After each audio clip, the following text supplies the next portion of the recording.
Hello and welcome everyone. My name is Sarah Davis and I'm the State Archivist, and joining me today is Susie Taylor. She's also running the audio and streaming equipment today. This free public event features a research team from the National Endowment for the Humanities Quill Project at the Center for Constitutional Studies at Utah Valley University. They will be presenting modeling the negotiations of the 1889 Wyoming Constitution Convention. This free public event is sponsored by the National Endowment for the Humanities, Utah Valley University, and the Wyoming State Archives. Before introducing the main event, I wanted to line out some logistics. Restrooms are located down the hallway and to the left. Please sign in at our assignment sheet in the back. Additionally, the Utah Valley University research team has provided some really cool handouts at the back of the room. And if you are interested in future events upcoming, we do have a little handout brochure that lists all the upcoming speakers. This event is being live streamed on Facebook. A recording of this event will be posted to our YouTube page. The format of this event will be a presentation by our speaker panel up here for about 30 to 45 minutes, followed by a question and answer session for 15 to 20 minutes. If you are joining us via Facebook, please type your questions into the chat box and we will ask them to the speaker. So down to our main event, the Quill Project, developed at Oxford's Pembroke College, digitizes records of constitutional conventions into the project's proprietary software platform. It focuses on what constitutional drafters said and wrote, as well as their political agendas, policy issues, and the arguments that accompanied them. Funded by a program from the National Endowment for the Humanities, students at Utah Valley University have modeled 3 Western state constitutional conventions: Wyoming, Idaho, and Washington. The research team will discuss how the Quill Project works, the history of the Wyoming Convention, and how certain passages of the Wyoming Constitution came to be. Time will be reserved for questions and answer sessions at the end, as said previously. So join me now in welcoming the project lead and facilitator, Scott Paul, Director of the Center of Constitutional Studies at Utah Valley University.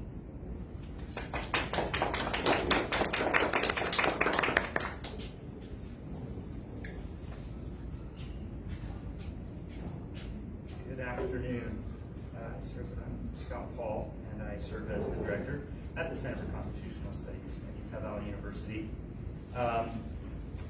My colleagues have some specific thank yous that they'll get to, but on behalf of the Center for Constitutional Studies and Utah Valley University, I want to thank the Wyoming Archives for welcoming us here today and for giving us a chance to share our work on the Wyoming Constitutional Convention.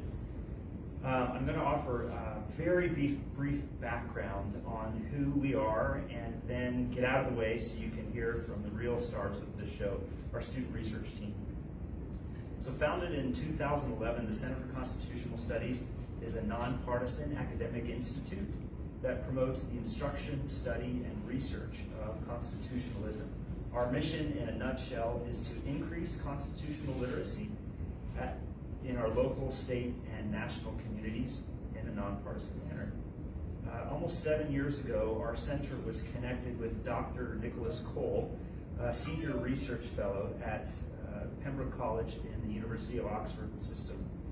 Dr. Cole is a brilliant constitutional historian by day, and by night, he's a brilliant computer programmer. With that skill set, he created the Quill Project, a groundbreaking digital humanities software platform that creates visual and textual models of formal negotiations such as legislative debates or constitutional conventions. So soon after connecting with Dr. Cole, we entered into a research partnership with the Quill Project. This was the oddest of odd couples because the University of Oxford is, of course, one of the oldest and most prestigious universities in the world.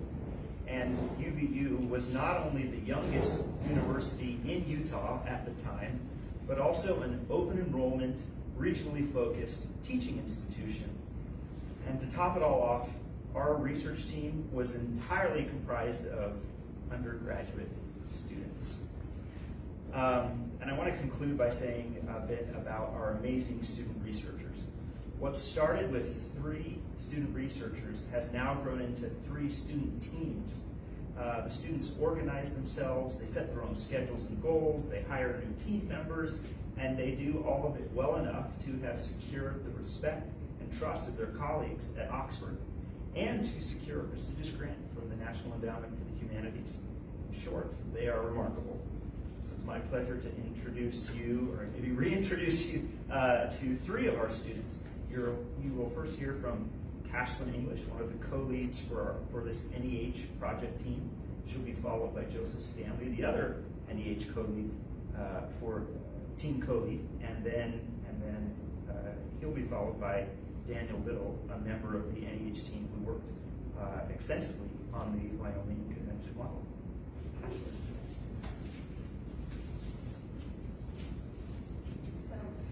Good afternoon. My name is Cashlyn. I have been working at the center for 2 years now, and this has been my favorite project thus far. So, just a little bit, we want to express our sincere gratitude. Thank you to Sarah Davis and Susie Taylor who helped organize this event. You guys have been wonderful. And then Kathy Marquise, who also helped provide us with the primary sources, journal, and the community records when we very first started this journey 2 years ago. So, we are so grateful to be here today to share our model of the Wyoming Constitutional Convention with you from the Quill Project. We have to admit, we're a little bit nervous because even though we studied this Constitution for 2 years, we do think we have our facts straight. However, we understand that many of you have studied this for your careers and have taught it the majority of your lives, so feel free to correct us if you feel so inclined. So the NEH project is a Western States project where we model the constitutional conventions as undergraduate students, as Scott mentioned. So this followed the publication of our Utah State Convention in 1895 in January of 2020 at the center, and then we were awarded the NEH grant, which is the National Endowment for the Humanities, to model the 3 Western states, which she mentioned. So we have completed Idaho, we've completed Wyoming, and we are almost done with Washington. And so once we finish that, we'll get to have our big conference at UVU, and we are just stoked about it. So this funding from the NEH is a major endorsement for the general learning approach adopted by the center, and it has opened the doors for considerable improvements in the platform's infrastructure and user faces, and has allowed us to expand our team tremendously. So, this map lays it out well. These are the current projects undergoing, which include Arizona as well as recently, and then Illinois. So the NEH Digital Humanity Advancement Grants. We just want to emphasize how highly sought after these are. Only 15% of project applicants are actually funded, and we usually were awarded the maximum possible award to write these constitutions. So, to continue a little bit on the history for the structure of a convention for those who might not be aware. So conventions are organized in the same way that legislatures are. So we have the representatives from the geographical areas who are the elected leadership, and then we have the president who serves as the majority leader, or the speaker. In this case, it was Melvin C. Brown. He's here in the middle with his hat off. He served as the president of the convention through the duration of it. The structure is similar as it contains committees and chairs, which then go on to discuss and have the debates of the amendments of those commencement in the committees. So, how we express this in Quill, this is kind of the meat of it, if you will. So we have a meeting to hold the Constitution, which is similar, it mirrors the federal one, so think of it like that. The goal is to create the Constitution. And this is done within 5 steps. First, we have the Enabling Act, which is the approval from the federal government that the territory asks for in order for it to commence with statehood. Next is the election of the delegates. So we have generally where they come from, they are nonpartisan elected, and then those delegates then are split up into committees, and that's where debate provisions and the creation of language occurs. And this is where the bones happen. And this is important. This is where we'll see the language that Daniel and Joseph will talk about later, is what happens in these debates. And then 4th, it goes to the approval of the final draft, and 5th from there, it gets sent out to be ratified by the voters. Wyoming's was November 5th of 1889 when it was ratified by the voters and became your next Constitution. So, how Quill works is the primary sources we obtained from you guys here, some fun little screenshot examples. So this original text, we got the opportunity to transcribe into these icons here. And I'll walk you through how these work. So, first, we follow parliamentary procedure. Well, they like to follow parliamentary procedure, usually correctly, sometimes incorrectly, and that can be kind of funny to experience. Gives you a little bit more of the humanities side of it. But parliamentary procedure is a set of rules for the orderly conduct of business meetings that you follow to make decisions without it being quite as confusing. Now we have people. So the circle icons that you'll see on the slides as presented with Joseph and Daniel, these are important to note, are people joining the committees, people leaving the committees, the roll call, and then elected positions. Now, these people participate on the edits of documents. Documents are the squares. You don't want to look for these. So documents will be the articles, specifically documents will be the Constitution. These are like your key ones. So if you click on these on Quill, it'll bring up the document below. You can see the amendments to the proposals, and that's the fun part. You can see the changed text from the original that they may have taken to what we have now. And that'll be the amendments. Debate proposals, and then the documents as they move within the committees. To make these decisions on the documents, you have procedures. Procedures are the blue hexagons here. That'll be your motions, your debate on motions. That'll be like this text. Oops. This text is most commonly seen and used throughout the sections in here as well. And then the decisions made on those procedures to adopt, to reject, etc. are made later. Now, I'll pass it over to Daniel, and he'll talk about statements. Yes, so alongside modeling states, we wanted to go a little bit deeper into the history of Wyoming's convention. And so the question is, why even seek statehood in the first place? And under Article 4 of Section 3 of the United States Constitution, Congress has given power to dispose of and make all needful rules and regulations respecting the territory. It's obviously not very expansive or detailed in its language, just broad powers to Congress to take care of territories. One interesting feature of this is that the federal government, and more specifically the President of the United States, was able to appoint the various governors of the territories, which led to some territorial conflict. As presidents changed between parties, it was the practice to replace territorial governors with members of your own party. And so we see in Wyoming this shifting back and forth between the Republican and Democrat Party, which Joseph will talk about further, but that creates conflict for business interests, for industry, for the railroads, etc. And so we have a debate in the territory at this time of whether to become a state or whether to remain a territory. And for those who argued for statehood, they said that becoming a state would give them power to choose their local leaders, which would then allow them to protect and promote industry, railroad, mining, agriculture as they wanted, and not be so subject to a national agenda, which, because the governors were national appointees, they were a little bit more focused, less on the territory, more so on promoting the president's agenda. However, opponents to statehood said that becoming a state would result in tax structure changes, which would actually harm industry and harm business. There was also the question of suffrage. In the territory 30 years before the Constitutional Convention, women were allowed to vote. And there was a question as, if we do become a state, do we protect that right in the Constitution, or do we leave that up to the legislature? And there was debate over, do we actually want to have that discussion? Also, business interests thought they would be better suited to just work with the federal government in Washington, D.C., and not have to worry about a new state government.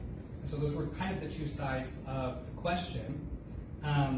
And with Wyoming, in 1888, the territorial legislature passed a joint resolution requesting Wyoming statehood, which is what started the process for the territory. Wyoming's representative in the House took the resolution to D.C. and introduced that bill calling for statehood. So you've applied for statehood. What's the process of becoming a state? Again, Article 4, Section 3 says that new states can be admitted by Congress into the Union. There are some stipulations. You can't take territory from other states. And your constitution is subject to approval by Congress. And this process usually starts informally, as we saw with Wyoming, as a petition to the federal government to become a state. And when that happens, Congress usually passes an enabling act. Wyoming is interesting in that there is no enabling act that was passed for the territory. They tried to pass one, but Congress adjourned before it could be passed. And so, as Joseph will speak further, Governor Ward, who was a territorial governor at the time, decided to go ahead with the Constitutional Convention anyway without an enabling act. And he used the enabling acts passed in 1889 for Montana, Washington, and the Dakotas as guidelines for the convention, as well as a measure to indicate that Congress would probably be favorable to Wyoming's statehood. So again, that process is enabling legislation typically, then a convention happens, ratification, as Cashlyn mentioned earlier, followed by congressional approval, and then finally statehood. So now I'm going to turn it over to Joseph, and he will go a little bit further into those details.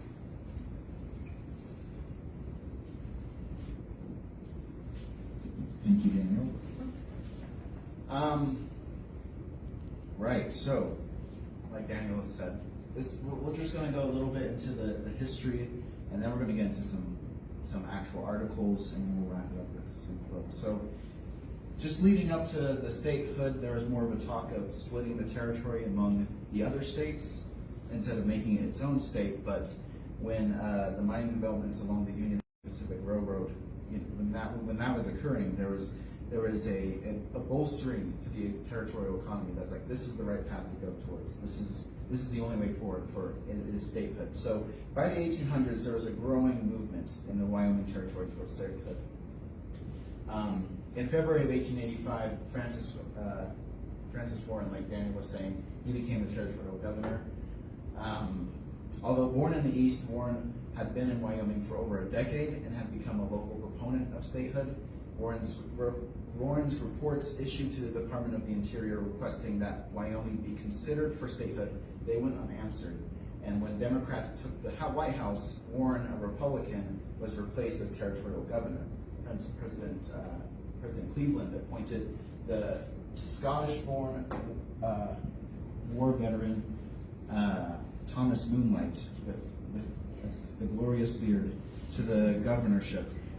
While the Democrats enjoyed some electoral success in Wyoming, Moonlight's conservatism was out of step with the state. The territorial legislature clashed with Moonlight as he slowed public spending, and many business owners voiced that his policies would hurt the economy.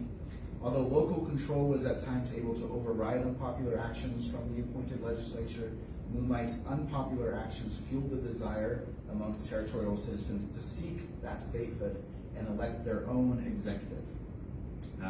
Like Daniel said, both chambers of Congress expressed support for Wyoming statehood, but no final action constituted an enabling act.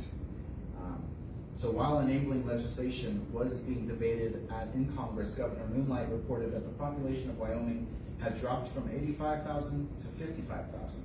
And the legislation that would enable states to become states, at that time it required 60,000, so just 5,000 above what Governor Moonlight was saying what the population was. The political leaders in Wyoming, they kind of saw that action as a self-serving attempt to undermine statehood in Wyoming. In the same year, the presidency shifted back to the Republican Party with the election of President Harrison, and the previous pro-state Governor Warren began lobbying for the Republican pick to replace Moonlight. President Harrison, who had adopted a policy of appointing locals to be those territorial governors, appointed Warren back into the governor's mansion, and he's older because he's got glasses now. Warren continued his crusade for statehood, addressing any anti-statehood concerns left in Wyoming. Although the legislation was still pending, Warren used recent election turnout data to apportion delegates for the Constitutional Convention to the counties in accordance with the draft legislation.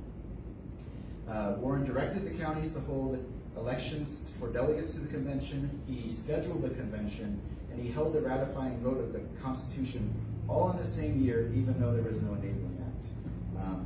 And as directed by the governor, 55 delegates were elected by nonpartisan ballot. Although women enjoyed voting rights, and I'll get into that in a second, they had the right to run themselves. All 55 delegates were men. 49 of them would participate in the convention, 31 Republicans and 18 Democrats. And the convention was in session for only 25 days, which is the shortest state convention that we've worked on with the Quill Project. And they probably would have done it shorter if they were allowed to smoke in the Capitol. Well, they were allowed to smoke in the Capitol halfway through because no one was showing up. They never had a problem with attendance after they got rid of that rule. Okay, so now we're going to get into a couple of articles. I'll talk about an article, Daniel will. And we're going to, of course, talk about suffrage because it's nearly impossible to discuss suffrage in the American history without mentioning Wyoming's role. Wyoming creating the first state constitution to provide women complete voting rights was not a surprise. Like Daniel said, they've been voting for decades prior to the convention, and it was the only state or territory at this time to allow women to vote. This, however, was just a law for the territory, right? And so the legislation could get rid of it with just a simple majority.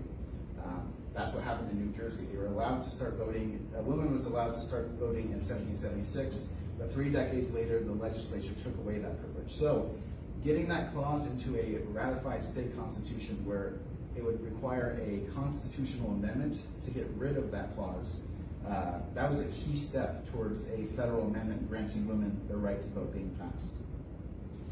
And not only was it the norm for women to be voting in Wyoming at the time, but it had federal support as well. On the 5th day of the convention, Governor Warren presented several letters from U.S. congressmen, including Representative Thomas B. Reed, who was the Speaker of the House at the time, and Senator Henry W. Blair, who was a member of the Senate's Committee on Women's Suffrage. Both of them assured the delegates that if they included suffrage in their constitution, they would face no problems from Congress. And here we see this snippet of Quill, and it will hopefully all tie together more at the end. But this is a little way of representing these documents that are being introduced, and then all being referred in one decision, and it was referred to the Committee on Women's Suffrage. That's one of the ways that we're showing it on Quill. But despite what most delegates saw as a clear and simple path towards women's voting rights becoming a constitutional right in the new state of Wyoming, some members of the convention still presented stumbling blocks in that path. First off, it's worth noting that the minute they really start discussing suffrage as a quorum, Mr. Campbell motions to remove the passage from the Constitution, not because he was opposed to suffrage necessarily, but so the convention can present it as a separate matter for the citizens of Wyoming to vote on. It can be assumed that this motion was planned from the beginning of the convention. His main fear is that the people of Wyoming would reject the Constitution that they made because suffrage is a part of it, and then they would have to restart the whole process through a whole new convention. He said, quote, "The legislature that passed this law," talking about the territorial law, "granting suffrage to women scarcely considered the matter at all, were surprised when it passed, and when the governor signed the act, it was introduced more as a joke than anything else, and at no time was it seriously considered." And for this reason, he thought it was only right that the citizens had the chance to vote on the topic themselves. It is curious, however, that in the same debate he argues that if voted on separately, suffrage would be adopted, and he never explains his reasoning why behind that. Mr. Palmer, who I'll talk about later, he also supported this motion of removing suffrage from the Constitution. He claimed that many of the voters he represented in Sweetwater County were against suffrage, and he wanted their voices heard. And so there's a few others that supported the Campbell's motion to remove suffrage. Most were against it. A couple of people rejected that rumor that Campbell shared that suffrage was just a joke.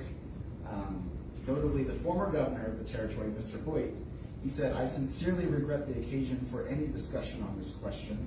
I had assumed that a principle so firmly established and a practice so honorable to the people of this territory and so long in existence and so long continued to the satisfaction of all would have the unanimous approval of a body of men so intelligent, so high-minded, so liberal as those who composed this convention." And many of the other debates against this motion were similar.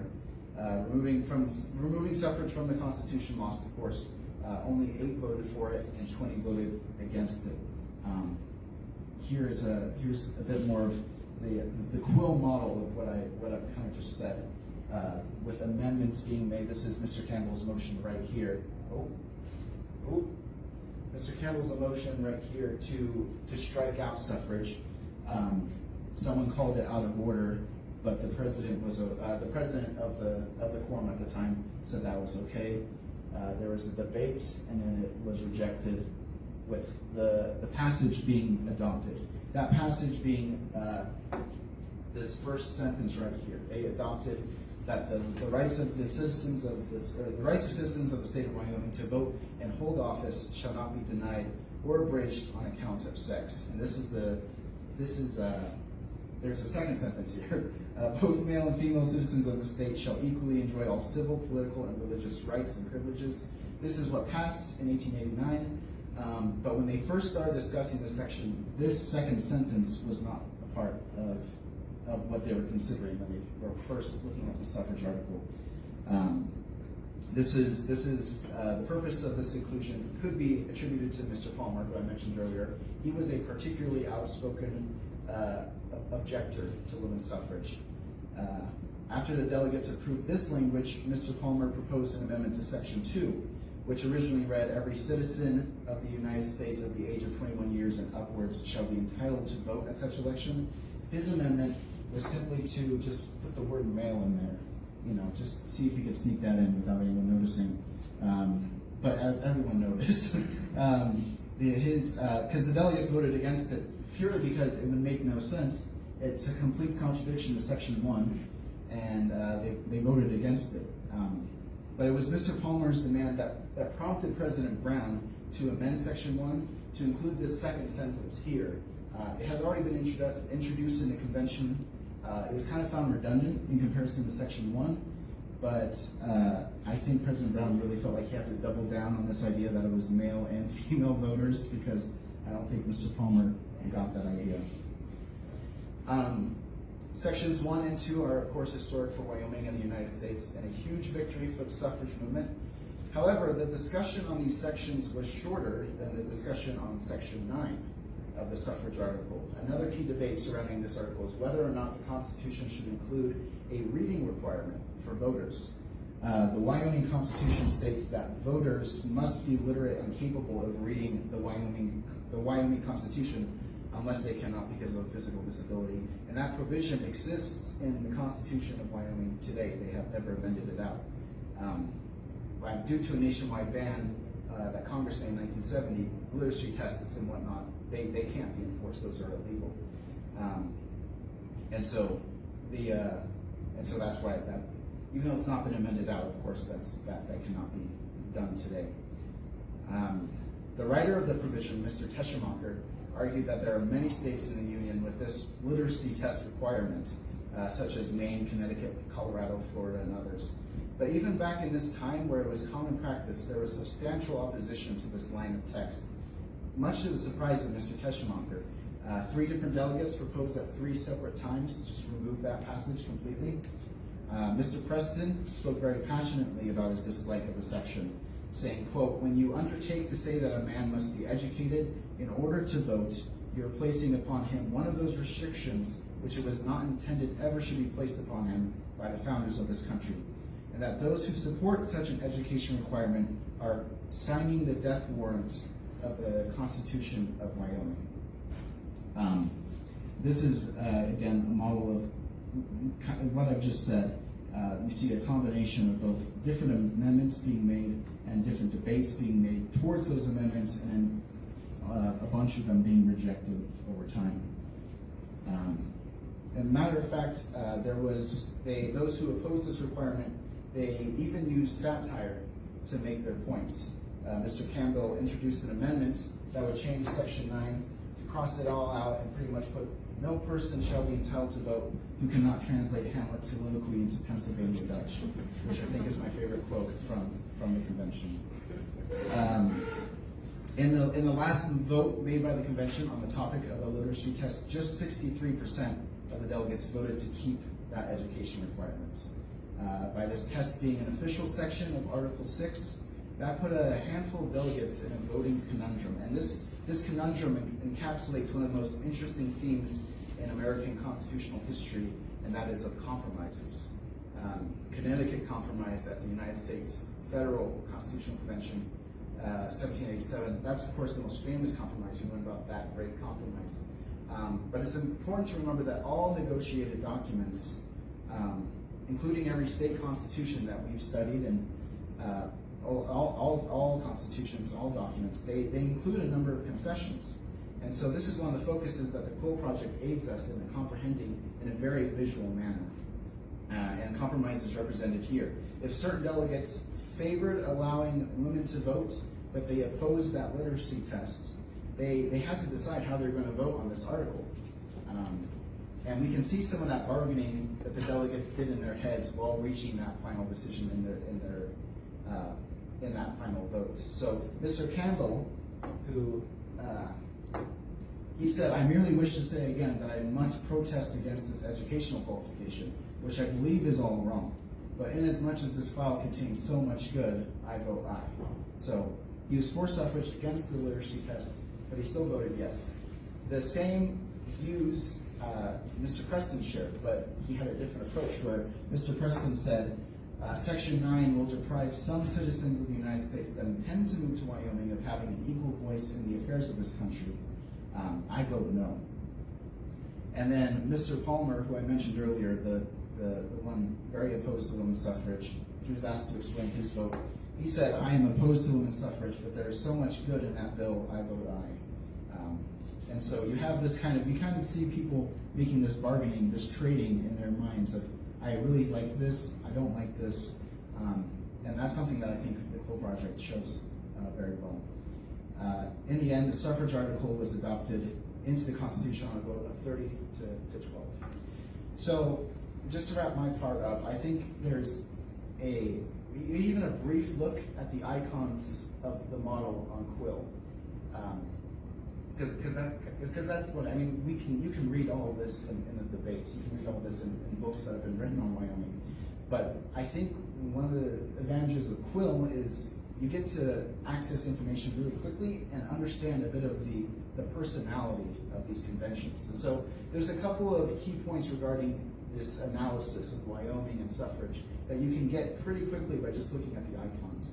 And the first is that despite Wyoming's long tradition of allowing women to vote, the decision to make it a constitutional right was met with opposition, specifically in the form of amendments rather than debate. This means that while only a few delegates were willing to express and defend their anti-suffrage views during discussion, there were more delegates who were willing to just vote for their side without explaining out loud why. If suffrage had not already become the norm in the area, it's far more debatable whether it would have been incorporated in the Constitution. Second, although the suffrage issue is more famous when we think of Wyoming history, the literacy requirement received far more attention from the delegates. While the discussion on sections 1 and 2 take place, that main discussion on sections 1 and 2, they take place in a single afternoon. But the discussion on section 9 took place over a couple of days and then was revisited throughout the convention. And finally, as Mr. Baxter points out in his reasonings in the debates why suffrage should pass, each state convention that drafts the Constitution draws heavily from other states' wording. Wyoming is no different, and those passages usually pass with little to no debate. As a matter of fact, and we discussed this just before time that started this thing. If you look at the debates and the committee files, you'll see snippets cut out of like the Montana Constitution glued onto this page, and then they would just cross out the word Montana and write the word Wyoming in there because find and replace didn't exist at that time. So they would just have to, write Wyoming in there. So they heavily borrowed from other constitutions. However, constitution makers, every time a new convention comes up, they do have some leeway to test out some novel ideas that have never been tried before. And this is the perfect example. Wyoming contributed to the American experiment by adding suffrage in its state constitution, opening the path for women's voting rights to be guaranteed in the United States Constitution just over 3 decades later. And with that, I will turn the time back to Daniel. Thank you.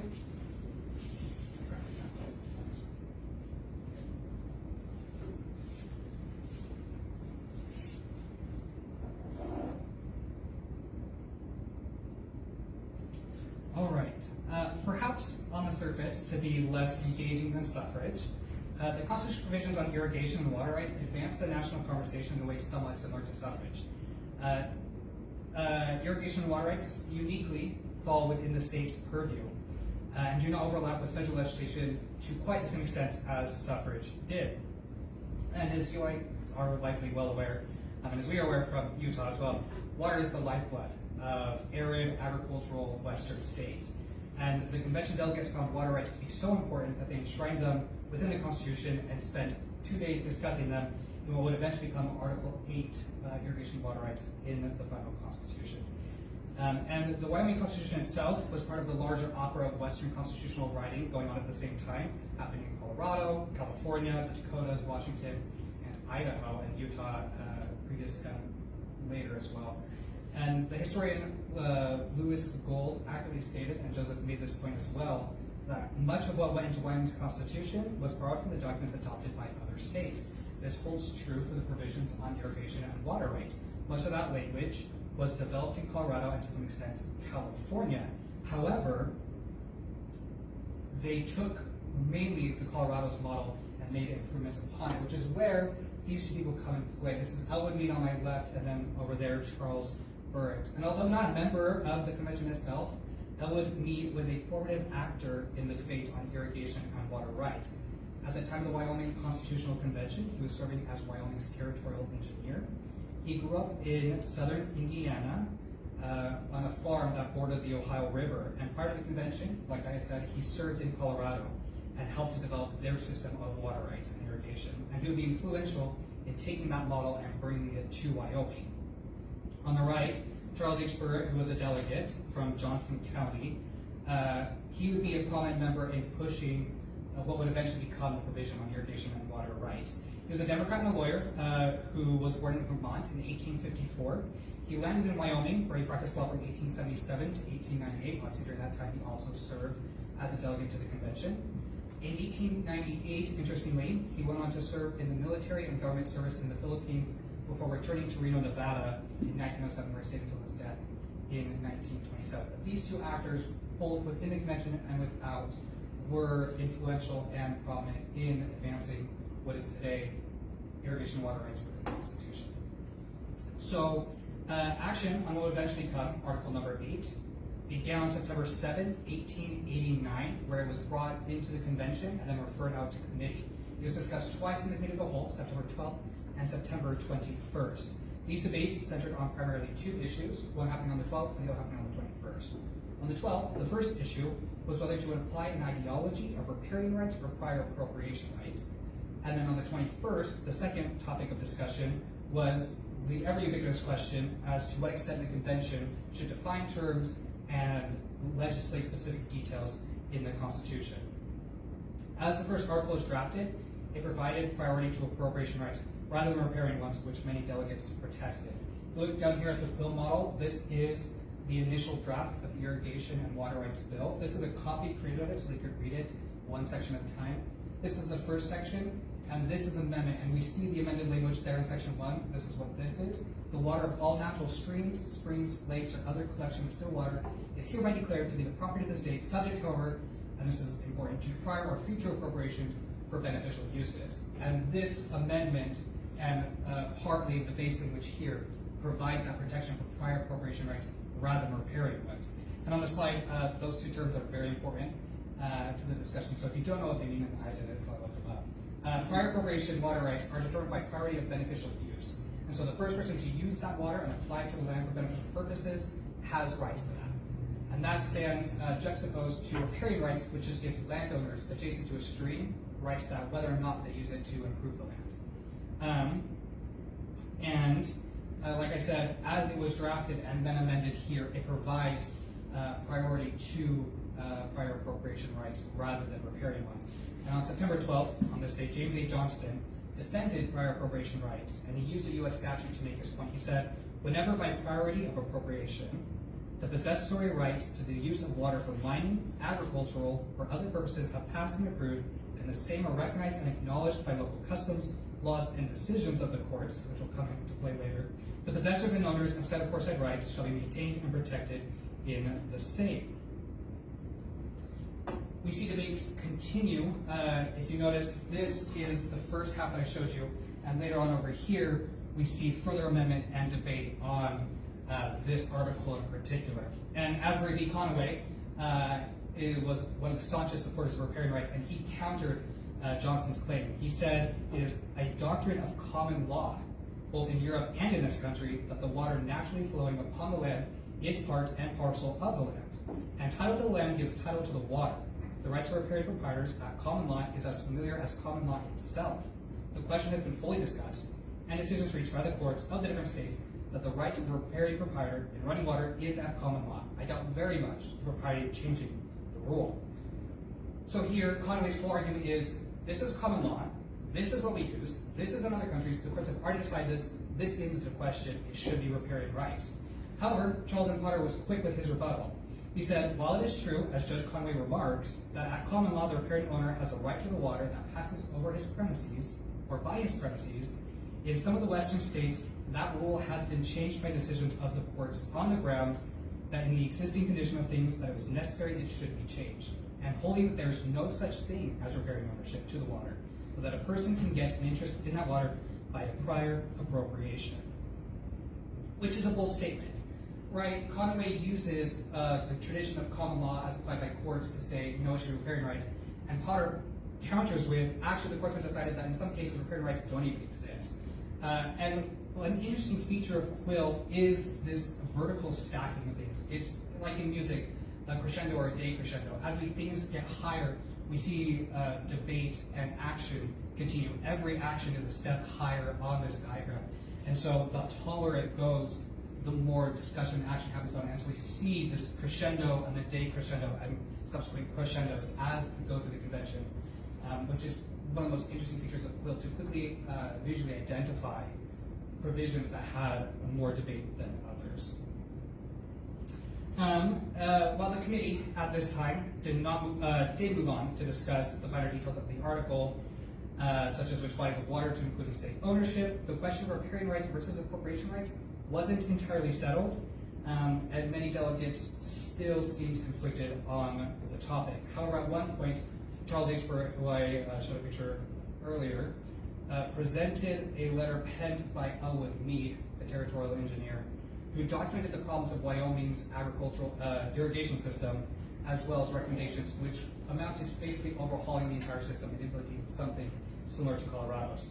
However, even after that, not every delegate was swayed, and on motion of Henry G. Hay, that part of the article was referred back to the Committee on Agriculture, Irrigation, and Water Rights for further work and attention, which then takes us over to September 21st. This article was made the special order of the day, and at this point, the conversation shifts in the records, and so we don't know what might have happened outside of official channels that kind of closed the deal on riparian versus prior appropriation rights, but that debate is largely closed by this point. At this point, they're talking about to what extent do we define appropriation. George W. Baxter begins this conversation in the Committee of the Whole. He says, it is a matter of very great importance that it be declared here what shall constitute appropriation.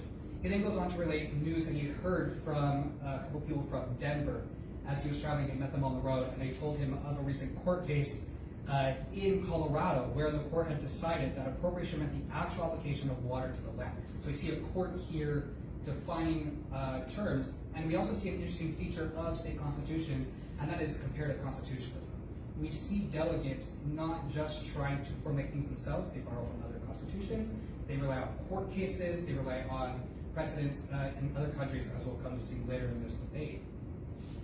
And so they define that as application of water to land, rather than defining appropriation as beginning in good faith and the prosecution of the unnecessary delay of the ditches which are necessary to convey water onto land. So not only do you have, so you can no longer start it and say, I'm actually appropriating this for good use, you have to complete the project in order to have those rights.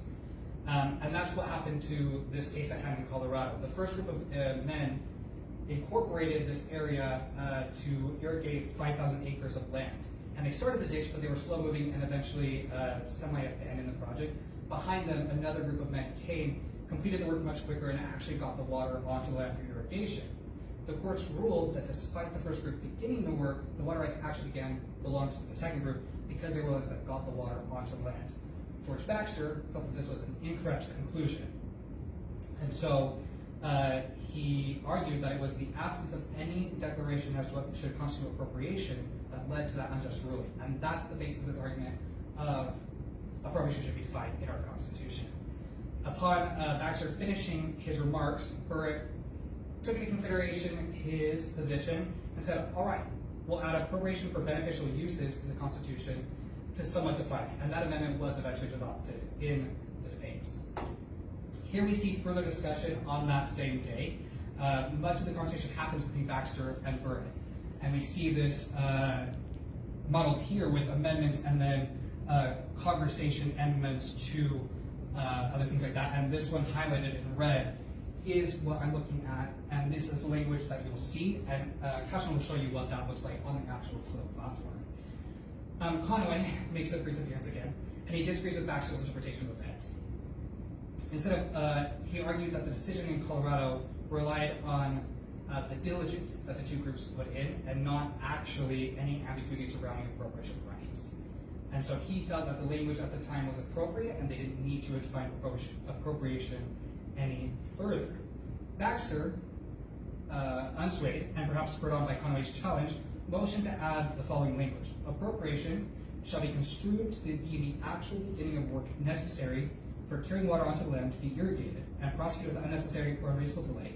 That language, however, was struck down. And so we see, this is not going to be the first time that Baxter tries to define things. And perhaps irritated by Baxter's attempts to further define appropriation, and at this time we're coming to the end of the convention. Most of the adults want to go home, they have business at home, they left their jobs, they left their families. They mostly just want to get out of that. And it's really interesting to read the debates, and they talk about, we need to wrap this up, we need to stop talking about this, we all need to go home. And so perhaps irritated by Baxter's incessant attempts to further define appropriation, Burritt speaks out, and also he speaks to his own motion of adding for beneficial uses. He says, I desire to say just a few words covering this proposition and the question of irrigation in this territory and contrasting it with the system in California and Colorado. In the first place, I believe that we have a bill here which, without a single change, unless it be in the last section, is 25 years ahead of those two states, which places us 25 years ahead of any other section in the arid region. And this kind of gives voice to what was probably going on behind the scenes, that the delegates saw themselves as advancing the national conversation and the regional conversation on irrigation water rights. They saw themselves in conversation with states like California and Colorado, and learning from the successes and failures of those states to advance their own provisions. He continues, I do not believe it is necessary or advisable to load this Constitution down with definitions, with legislation, or with anything else excepting the general principles which are to control our irrigation laws. It is absolutely impossible to put in a definition of appropriation in this constitutional provision that will settle or will apply to the 5 different purposes for beneficial uses recognizable in this territory, and none of which we are preeminent to the other importance. All of these matters are matters for the legislature. All that the Constitution needs, in my opinion, Mr. Chairman, is the general principle that priority of appropriation for beneficial uses shall give the better right, and that no appropriation shall be denied except when demanded by the public interests. And so we see Burritt taking the stance that actually defining this any further is a matter left to the legislature and should not be something that's enshrined within the Constitution. And to wrap up, September 21st, they do come to consensus and ultimately recommend out this article to the convention to be adopted into the Constitution. Before that, George W. Baxter attempts to add more language. The actual appropriation of water for irrigation shall be construed to date from the actual beginning of work necessary to water the land to be irrigated, provided the same is completed without unreasonable delay. Once again, however, his efforts were defeated. And Burritt's simple addition of for beneficial uses would carry the day and would end up in the actual Constitution.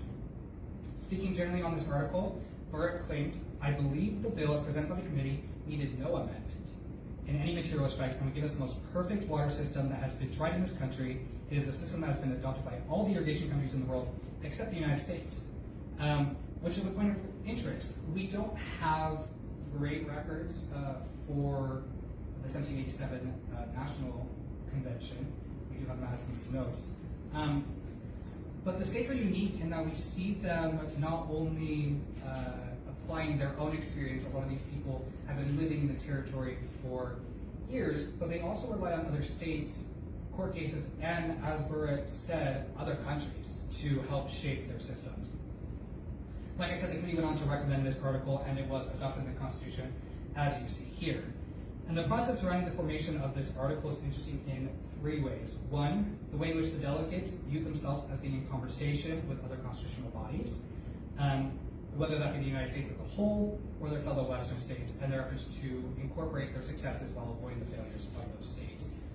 2, the delegates' reliance on experts like Elwood Mead to provide them with pre-crafted legislation by an expert that they could then further debate. And 3rd, their willingness of the convention to depart from common law tradition, which was riparian rights, to embrace policy which was better suited to the region, i.e. appropriation rights. And these 3 characteristics empowered the Wyoming Constitutional Convention to create protections for water rights that become the envy of many states and which remain one of the strongest, most appreciated parts of the Constitution, and which to this day have lasting influence on the state of Wyoming, as water is obviously important back then, 100 years ago, and still today. So that wraps up the discussion on irrigation. And now, Cashlyn will take you through the actual Quill platform and show you how debates and conversations like these are actually put into the platform for researchers to view. The fun part. All right, so live Quill, we have some links for you. So Dr. Cole, the brains of this operation, we created this from the ground up. So Quill, if you were to go to thequillproject.net, you will have that nice processing bar and you know you're getting the authentic experience. So from here in the Wyoming Convention, this is the cover picture, shows all the delegates here. If you were to scroll down, this is something kind of fun. So this is a visualization of the entire map of the convention. So from the blank slate that we were given with the journal, we produced this entire massive circle. Now, what this has is in the middle, here is where it starts. So this is the convention first days, and as the days they split out into the committees, and then from the committees, each decision made on the committees, each approval on the committees, each debate. Now, what's cool is you can click in each of these and it will determine from there. So, for example, if we were to type in, so Joseph was talking about suffrage, you can track, it will highlight the certain icons in which, maybe use the pen, not use the pen. Here, so like for example, these highlighted icons, it'll be a decision made, a resolution made, and you see the created document. So if you were to click these, it will take you to that direct day in Quill. I can show you that here. Now this will bring up this exact day. So this was Monday, the 16th of September, 1889, and it will show you this day and this time, and you can look at the created here. Now if you go to the bottom half of the screen, it shows you that text. So this was section 1 and section 10 and the description thereof. So kind of interesting that we love that activity summary. It is overwhelming, but it's fascinating to see from a blank slate to this massive production we have. All of the committees, all of the text. It's kind of cool to see it in one big circle. This one's fun too. This is committee activity.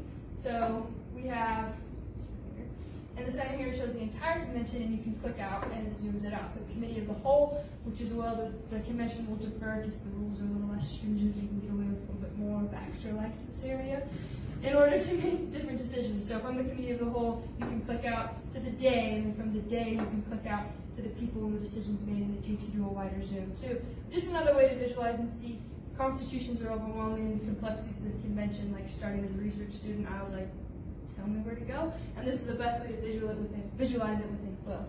This one's fun too, person activity. So if you're needing to research what the president did or what maybe one of the delegates for a project, here the convention as a whole, we're in Cheyenne, so let's look at Laramie County. Your cursor will hover and tell you the specific counties. I just have memorized. From here, the county will go out, and then you can have people. So what Elliot did, and then his decisions on the Declaration of Rights, file convention when it was created, and you can trace it through there. So we'll walk you through the last day. So September 30th, Monday, September 30th is the last day of the convention. This is where we have the final draft of the Constitution. So after the days that it's at committee, if you were to come onto Quill, this is what it will look like. You'll have, this is the first view. You scroll down, and this shows the entire visual. So on this day, there were 147 events, and it gives you a vertical visual connecting every debate, every decision as it was put onto the final Constitution. So in the beginning here, we see the adopt proposal was read for the motion. So this is the first blank document as it was referred in from committee. It's brought back to convention as it processes. See, authentic quote from you guys. And it'll be a blank document that has the different sections of each article as it's brought in. So what it would show you below on these There it is. So preamble and every single article all the way down to 20 of the ordinances from it. So how the bottom half of the screen looks, this section is there was 424 documents in the previous days to this final day that pertain to the Constitution. The middle text you will see is the proposed text. So if you're looking for the verbatim transcript with understanding of it, that's where we'll be. This one's kind of fun. On this third box, this is where you get the summary description, the details description, which gives you exactly what was said. So this is an extra copy to facilitate the line-by-line reading. So on the last days, they put everything together with a pretty bow to go on top. This was the document that I started with, was blank, and then you can track it. So this is just a small little icon. I'll show you. So this is it in the beginning, and then I'll show you the last one. You can see the development of it. So from here, they started with a blank document, and on this day, in the journal, which the lovely archivist shared with us, we were able to input individually every one of these icons, and this was done on every day. This is just the fun day, through all of them. So we can see motion on Article 3. We can track it to, I think, this is, yes, article that Joseph was claiming. You can see it in the document tree. This is suffrage.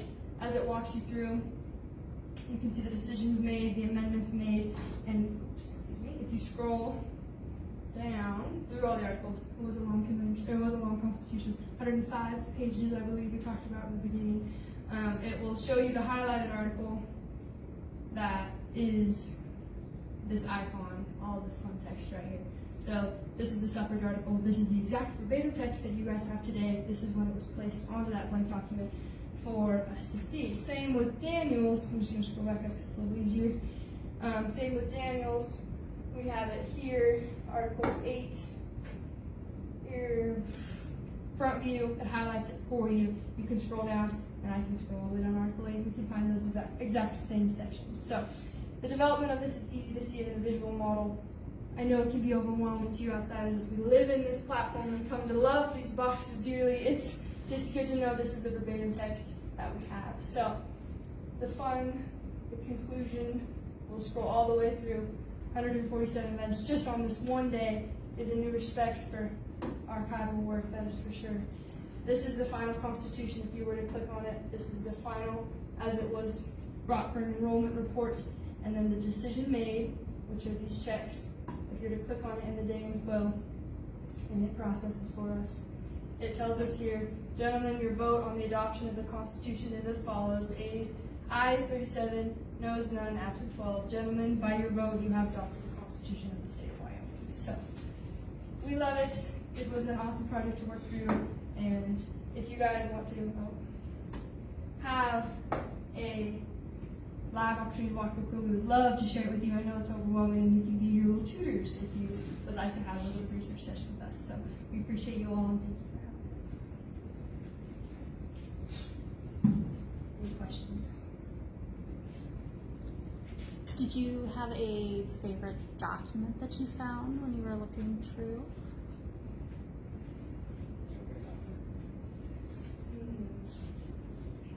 We chose suffrage because of that's on the philosophy major, so I thought it was ironic that you had to quote this soliloquy for it. So probably those. It's interesting to see the personality because convention work can be overwhelming and archival work can be overwhelming. So it's nice to see the personality and the humanity put into these debates because they were real men and these were real things, and it's so important. So I think to see it draw back and you just see those little tidbits of those little ironic remarks and then be able to see the commentaries of it.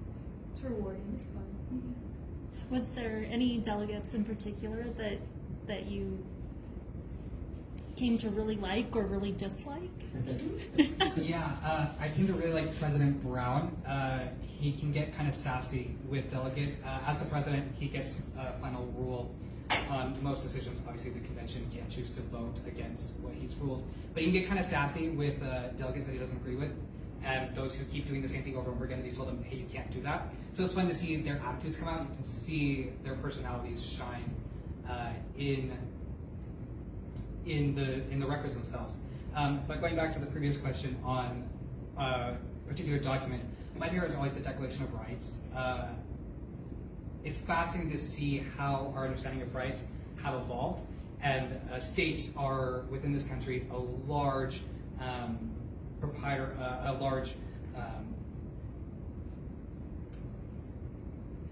stage for that conversation to happen. As the country moved westward, we see Declaration of Rights provisions get longer, and we see that on a global trend as well. And so it's interesting to see how our understanding of rights and those that need to be enshrined in the Constitution evolve over time. So that's probably my favorite document to work on. And I'll say something to that second question about particular people. And it's interesting now, well, and like I mentioned with suffrage, it's interesting now because we're all just like, yeah, suffrage is a no-brainer. But you read those debates and you read people who are very against it, and it's surprising, and it's hard to find, sympathy for those kind of people because it's just such a no-brainer today. There's a particular delegate named Mr. Baldwin who is silly just because he only says one thing in the entire convention, and that is, he just says, I didn't understand. Like, they're asking him, what's your vote? And he says, I didn't hear what the vote, what we're voting on. And which the president was like, you're supposed to know what you're voting on, and you know what, we're not even going to repeat it, so just make a vote. And he says no. And so I don't remember exactly what that vote was. I'd have to look it up, but that's the only thing he says. So I think that's pretty iconic for him. We'll see if my voice can carry. So did you guys ever see the ballot for when the people in Wyoming voted for the Constitution? Yes, we got a record of that. Yeah, it's really interesting because I had to research it, but because basically the ballot says for the Constitution, against the Constitution, and that's it. The Constitution's not actually in the ballot. It's published separate. And so I think it's ironic with them worrying about people being able to read that they made the ballot so reader friendly. Well, it would have been 12,000 pages long. Accurate. And that's where that suffrage question comes in as well. They would have gotten a ballot just like that, but then they would have also had for women's suffrage or against women's suffrage. They would have voted for that. We're working right now still through Washington, and they had that. They went through with that where they had to vote on suffrage, and they also voted on prohibition at that time, and both of them they voted against it. So it's interesting to see how, it goes back to what Daniel was saying about comparative constitutionalism and seeing, why did this state vote for it? Why did this state vote against it? And other questions like that are interesting to look at. So just out of curiosity, so the Constitutional Convention was in 1889. The next U.S. Census was in 1890. So did Wyoming actually have enough people once the census was done? Or have you guys not checked? I believe they did. The number from 85,000 to 55,000 done by Governor Moonlight was widely believed to be fraudulent, and that wasn't actually a population change. It was just to try and keep the territory from seeking statehood. But I think they do have the sufficient numbers to be considered a state, though I'm not entirely sure on those numbers. I have a question. I'm interested in how you decided the user interface or design. Can you tell me more about that process? So Dr. Cole is our head honcho. He's the mastermind behind all of this from Oxford. And so he is, as Scott mentioned, historian by day, computer programmer by night. So the interface from him has actually come to be much user-friendly, and our processing times are significantly better, and we're working on getting the server over here in Utah instead of everything having to go back to Oxford to be processed anyway. So the user interface for it, the way his mind worked is he wanted it to be chronologically visualized on a timeline. So that's why we see it move vertically. And then as he explained, musically that was the best way for Dr. Cole to explain as maybe a beginning researcher for you to be able to move up it, the ladders and structurally. So that this is the bare bones of it, what do you add next, what do you add next? And I think her crescendo is the best way to explain it, as more is added, and that way you can trace those debates and track those trends. And on that last day, because it is just adding those articles back onto the Constitution, you don't necessarily see as high crescendos, but you'll have debates where it comes all the way up with we're going to drop it, and that would be a diamond with a circle with it, drop,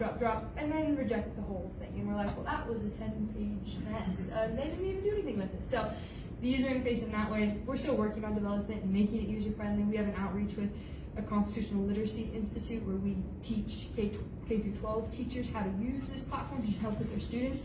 So making it more user-friendly that way so that an 8th grader can understand it is our goal. So eventually the interface will be more user-friendly, but. Yeah, and like Cashlyn said, it's a research-based, and so it's constantly evolving. As it started with the 1787 National Convention, the style there was different. So each project adapts the Quill platform to itself and pushes the Quill platform further. And so it's a fluid system that is continually improving. So like when anybody ever uses it, we really appreciate feedback because it is something that grows and evolves as these projects grow and evolve, and as research through the platform grows and evolves as well. So if you use the platform and you find something to be particularly helpful or not helpful, we would love to hear that information so we can work on making that more accessible to researchers.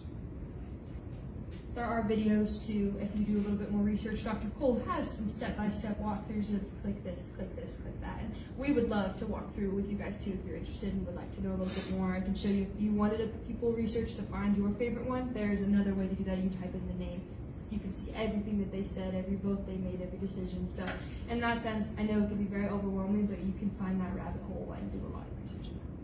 Well, that's one of the values I was seeing in it is we get research requests from relatives of these people wanting to know what they did.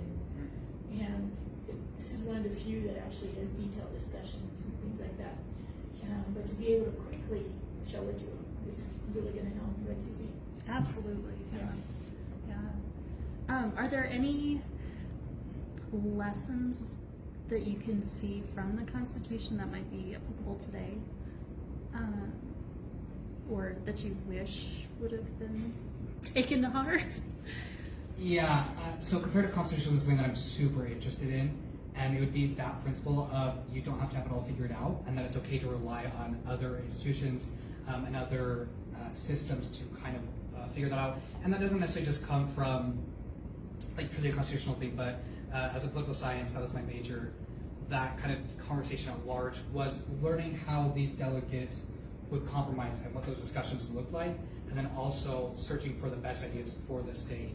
I think that'd be a really useful lesson for any negotiation, but especially in politics and with law, of seeking understanding wherever it can be found on these provisions, whether that's through research into the primary sources, whether that's looking at other systems that are similar. But I think that was most striking and something that I wasn't prepared for going into the modeling work was just how reliant the states are on each other and how much in conversation they are with each other, and that these aren't isolated events, they're part of a larger conversation going on across the United States. Sorry, I can just speak a little to the bigger project under our NEH grant. It was proposed as a grant to explore two things. One, Western state constitutional conventions, and two, undergraduate research, using undergraduate research in the digital humanities. So the students were the ones who selected and proposed the three states that we selected. So it's from a comparative constitutional perspective, it's very exciting because all three states started on the 4th of July, 1889. There are actually six territories, I should say, that began their constitutional conventions on that date. These three, so Washington, Wyoming, Idaho, but then also Montana and the Dakotas. We're actually petitioning the NEH now to expand the scope of our project because we're ahead of schedule and we want to do the Dakotas. Montana, we're a little less interested in because they have since had in 1972 they had a convention, and so their 1889 one wasn't in effect as much, and we tend to try to focus on constitutions that are still in effect because just the interest is more. It includes both the historians and the legal professionals. But we're really excited to have this body, this data set basically, so we can do some very interesting comparative constitutionalism research. Will really enable others to do this comparative work. So it's as Dr. Cole often describes state constitution writing. It's not baseball. It's state constitution writing. That's America's pastime, because we have these times when so we have 230-ish ratified constitutions, not to mention all the failed conventions, and a lot of them were happening with Western expansion and of course Reconstruction. So. Yeah, Nebraska would really intrigue me because of their unicameral system. Yeah. I'm really curious to see how their constitution stacks up to the rest of us. And why? There's some interesting Why- things why about are you so Nebraska weird? I won't share with the camera. Their record is in a state. Was there anything that you didn't find that you wish we would have had? Committee records. Because so much of this debate happens in committees, as well as obviously a lot of it happens outside of these formal bodies. But a lot of this workshop does happen in committees, and so having committee records, and Cashlyn can speak more to this because she worked on Illinois for a time, and they have extensive committee records, would give a little bit more insight into the thought processes of these delegates as they draft these constitutional provisions.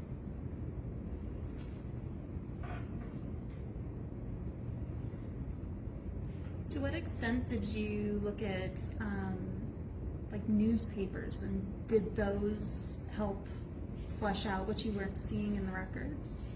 I'll talk to that.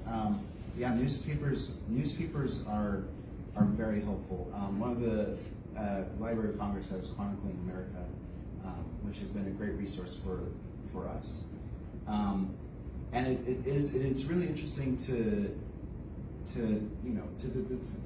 I mean, Washington's record. Washington, they had a fire in 1889 and destroyed a lot of their record.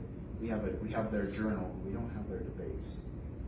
And so in that instance, we've been looking a lot at newspapers because there were a lot of reporters on the floor, and they were writing a bunch of stuff down that kind of fill in some of the gaps that we have in Washington. As for Wyoming, though, Wyoming's record was clear enough that the newspapers were helpful, but there wasn't as many missing gaps as we've seen in some other states. And the newspapers, they just were more supplemental than necessary for understanding the story behind the convention.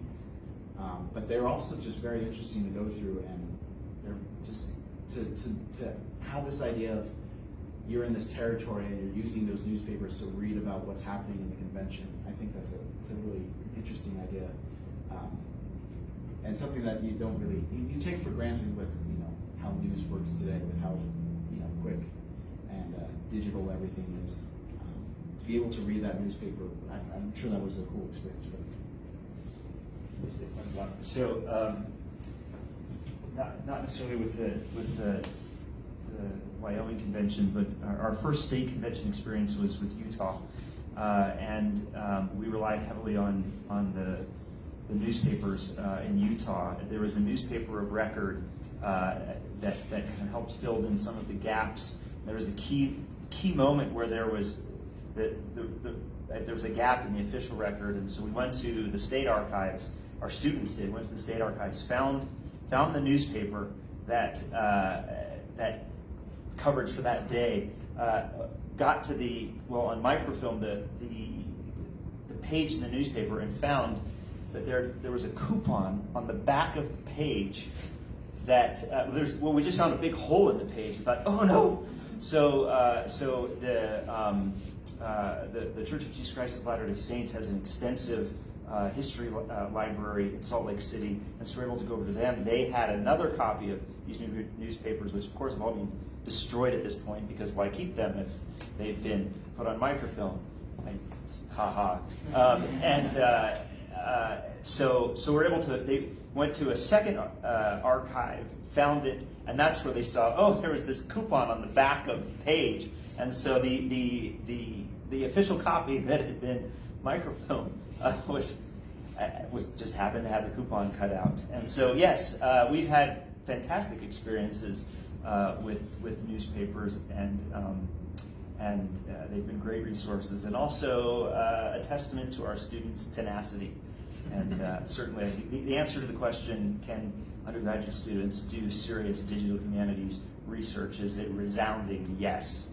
And I know graduate students might be quaking in their boots a little bit. No, we don't need any more competition for this, but we're sorry. I guess the question is, what was the coupon? Oh gosh, Danny, the students who did that research wasn't here. I never saw the back of it. I heard the story told after the fact. So we're in touch with them. I'll ask and see what they say. Maybe a discount on archival. No, Get those scans for cheaper.